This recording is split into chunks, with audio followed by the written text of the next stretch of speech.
there has been a massive transformation in the British establishment since 1857, when the Indian Rebellion took place and Delhi was taken over by the Indian Sipahis or the Indian Sepoys. It took almost 4 months for the English to retake Delhi, and they finally took over Delhi in September 1857, and that's when the reprisals began.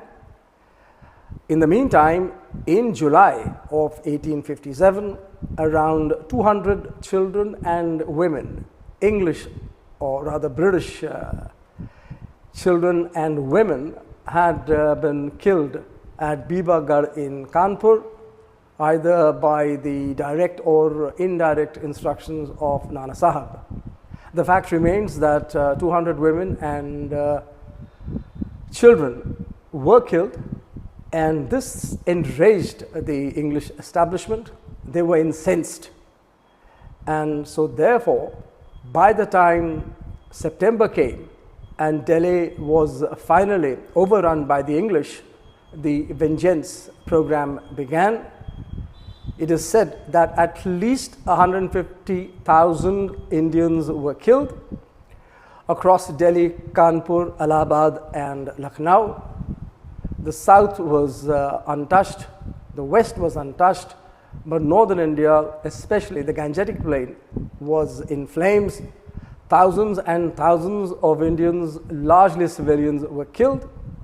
And it is said that in downtown Delhi, which was then Chandni Chowk, there were so many dead bodies that it was impossible to walk there. I don't want to go into the details of the massacres that took place then, but the fact remains that the English took a very serious and a very vicious step to retaliate against what they considered was unforgivable, that is the assault on their women and children. Now, this was the attitude of the English then. Sadly, now, as per yesterday's report of the English Member of Parliament, Rupert Lowe, we realize that almost, this actually is a conservative estimate, at least, in the very least, 250,000 young white girls have been brutalized, have been raped, gang raped, trafficked, abused, tortured across decades in almost 149 districts of England and districts in Scotland also.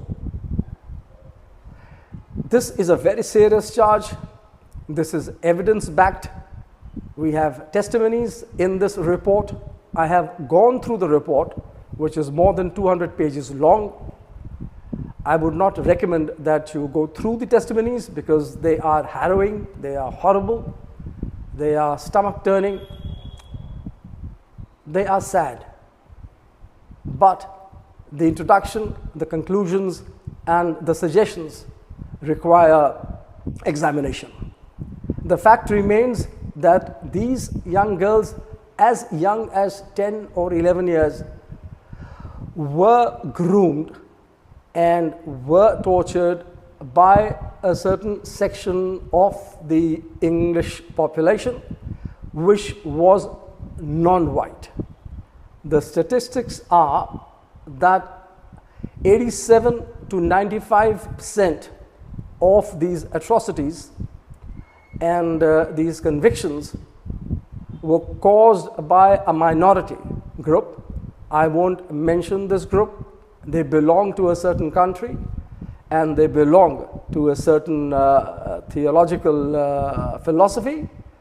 But the fact remains that a minority of just 2.1 to 2.2% has been responsible for convictions of child sexual exploitation to the tune of 87 to 95%.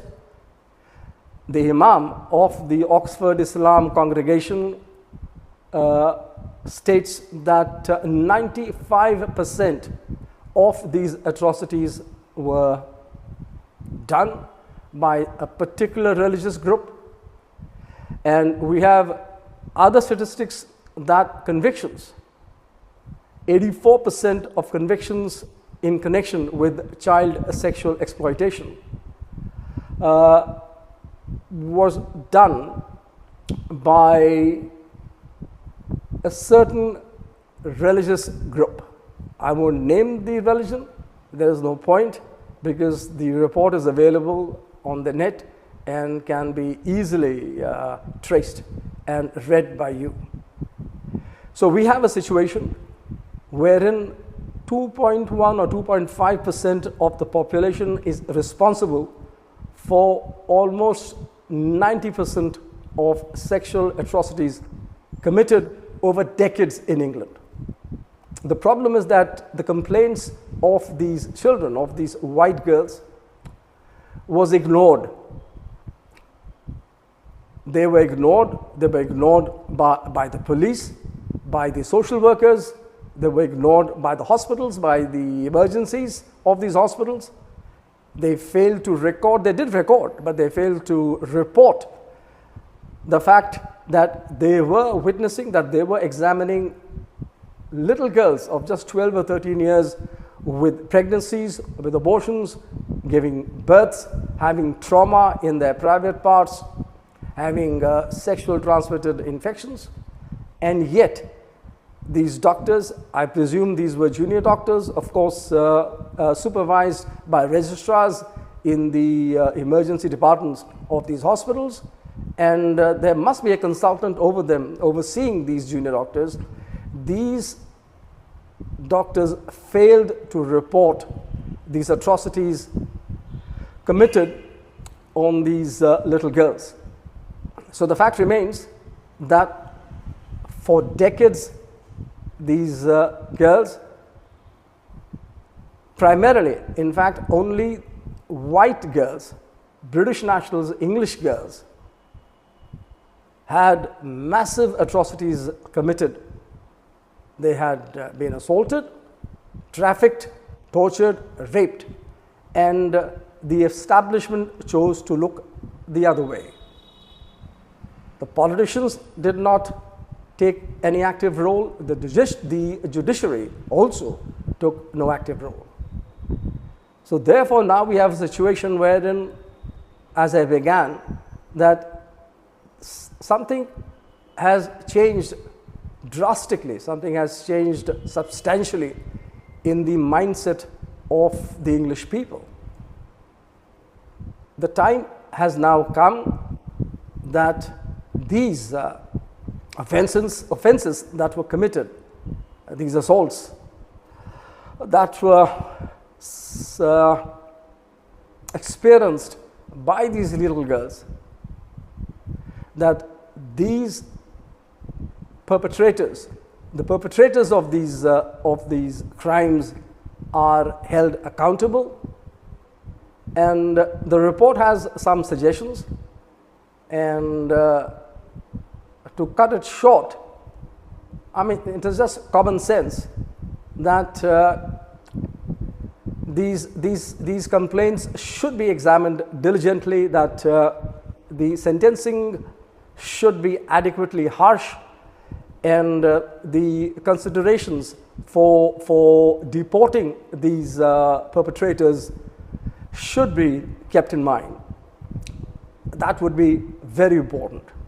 It is high time that the politicians are held accountable, and or else this country will become a farce. You cannot commit this scale of abuse and then squeal that you are being called a racist. This is a horrendous story. It's not a story. There is a report, and this will be concluded. There will be further testimonies provided, And the fact remains that this is a time which is tragic for the country concerned. However, now it is time that the people of England react. I'm not suggesting that you start lynching people or burning buses or burning cars, but the fact is that the people in charge must hold these perpetrators responsible for their misdeeds. That is very important. Whether it is Keir Starmer, whether it is the Mayor of London, Sadiq Khan, or whether it is the Mayor of Greater Manchester, the wannabe Prime Minister of England, I think he's called Andy Burnham. Yes, that's the name, Andy Burnham. So, ladies and gentlemen, we have a strange situation that around 175 years ago, the English had the courage, had the guts to react.